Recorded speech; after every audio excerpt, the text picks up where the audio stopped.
Resta quello che sarà il futuro, cioè come la vita sarà affrontata da me, dalla mia famiglia, dalle mie bambine dopo un'esperienza drammatica come quella che abbiamo dovuto subire. È quello che resta dopo i momenti drammatici della rapina che si è consumata venerdì sera intorno alle 23, quando una banda di persone incappucciate ha assaltato la villa dell'imprenditore ed ex senatore Alberto Filippi, minacciandolo e picchiandolo per poi razziare l'abitazione degli oggetti di valore. Un'ora vissuta nel terrore. Il momento dell'aggressione in garage, poi l'ora di attesa sapendo che mia moglie e le mie bambine erano sequestrate al piano superiore, e poi quando mi hanno portato al piano superiore le ho viste che stavano bene. Ecco, questi sono i tre momenti proprio dove potrei riassumere il dramma che si è vissuto.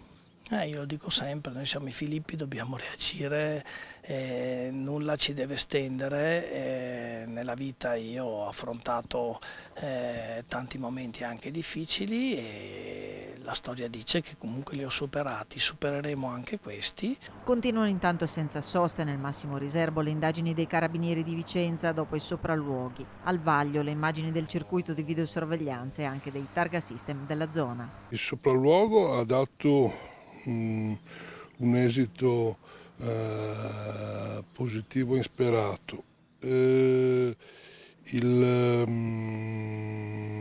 Si stanno valutando e si stanno guardando tutti i movimenti che ci sono stati nella zona e anche prima, e quindi vediamo, abbiamo fiducia.